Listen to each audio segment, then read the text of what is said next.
Coucou à tous. Euh, c'est mon anniversaire aujourd'hui.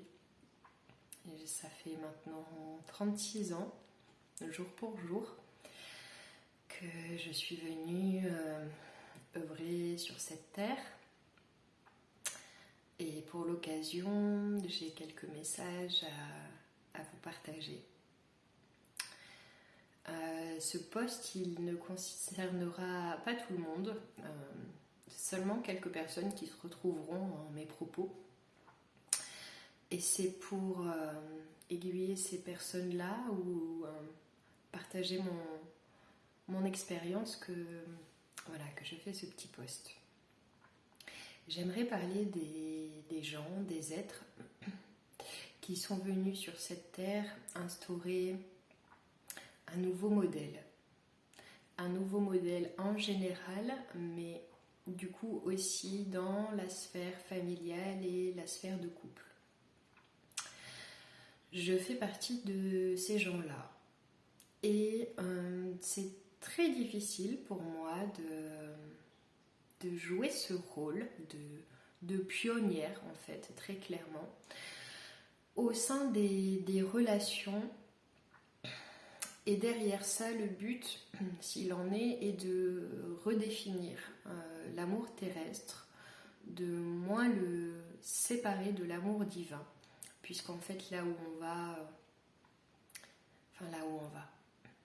le divin descend, prend de plus en plus part à l'intérieur de nous. Et donc, on est de plus en plus appelé à incarner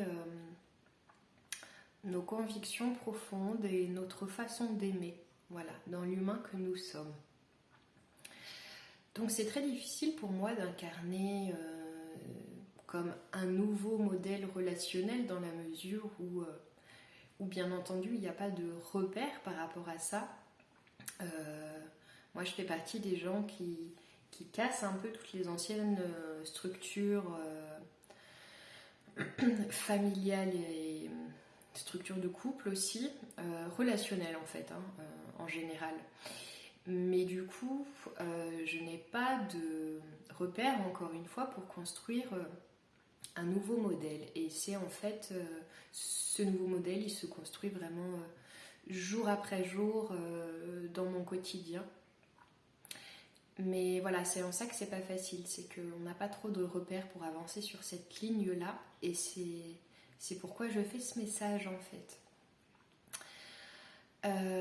Dans mon expérience, j'ai remarqué que je suis amenée à ressentir beaucoup de contradictions intérieures. Notamment dans le fait que je sais ce que je ne veux pas ou ce que je ne veux plus en matière de relation. Mais je sais aussi que ce que parfois je peux demander à l'autre en termes d'ouverture, de conscience, de détachement, eh bien moi-même j'ai parfois encore du mal à l'appliquer dans certaines relations. Voilà pourquoi je parle de contradiction interne. C'est-à-dire que parfois j'exige de l'autre ce que moi-même je ne sais pas donner.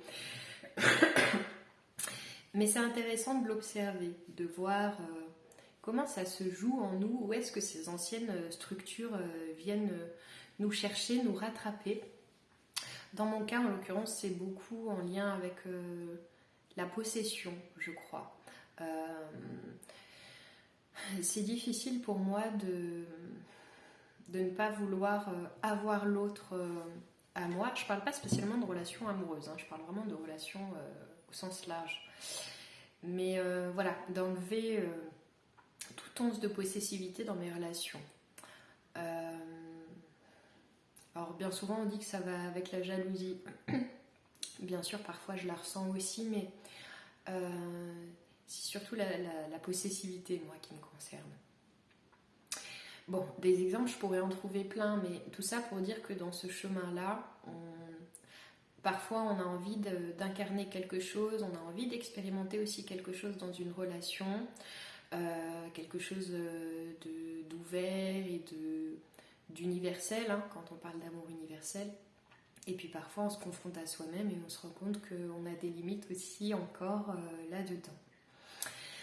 Et en fait, dans mon expérience, toujours pour arriver à dépasser ces vieilles émotions-là, et aussi, quand je parle de vieilles structures, c'est par rapport au modèle extérieur, en fait, dans un schéma de couple bien établi, monogame, où on vit ensemble, ou alors des familles qui, du coup, vivent ensemble et restent ensemble parce qu'il y a des enfants, parce que X ou Y raison.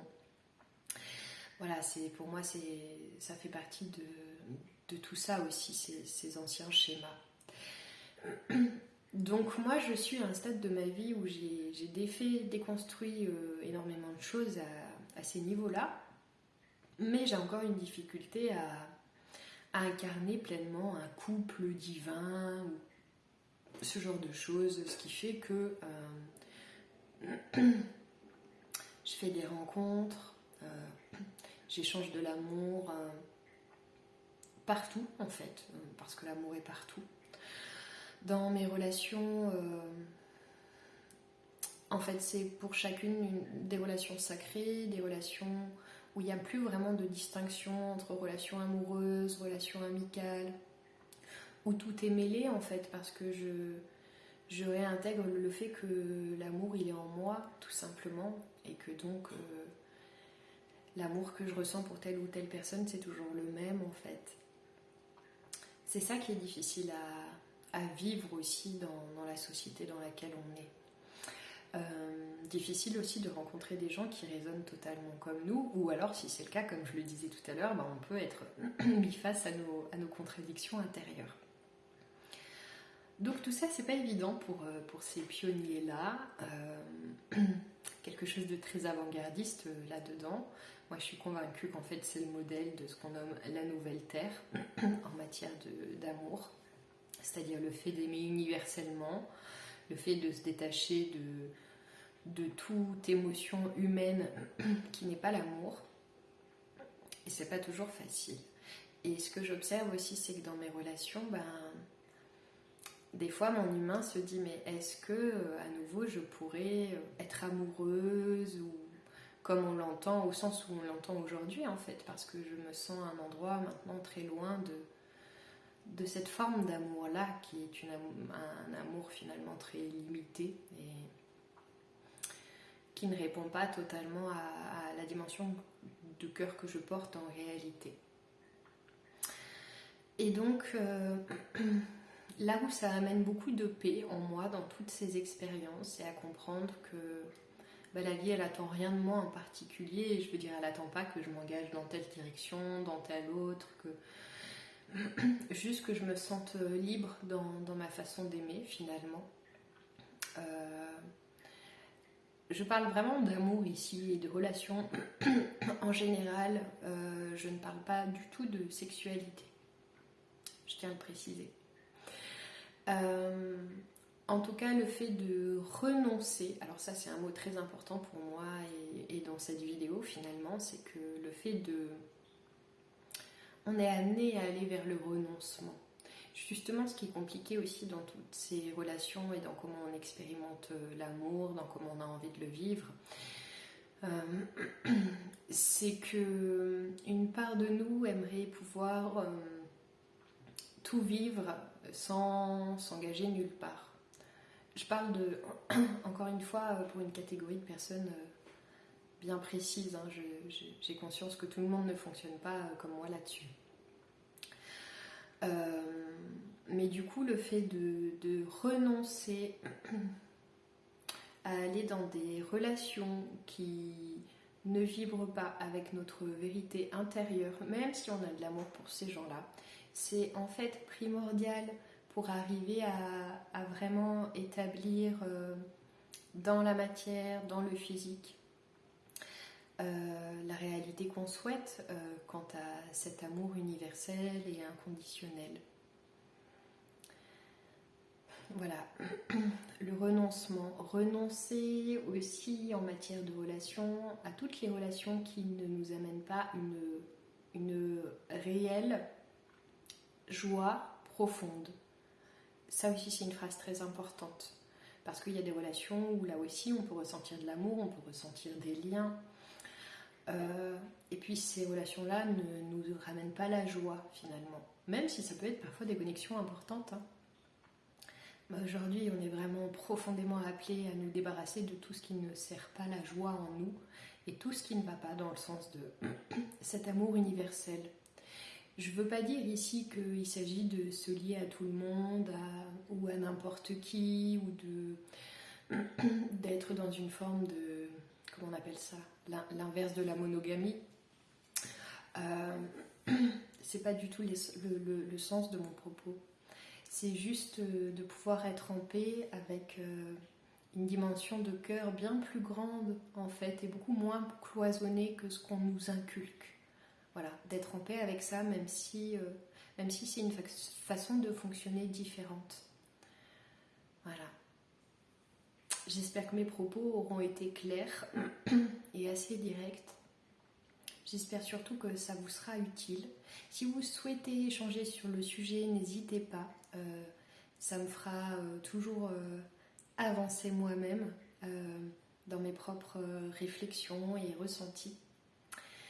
Et puis je vous envoie plein d'amour. Je ne sais pas si vous sentez, mais pour ma part, je me sens déjà imprégnée tout doucement, de plus en plus d'heure en heure par les énergies du Vésac qui arrive à grands pas.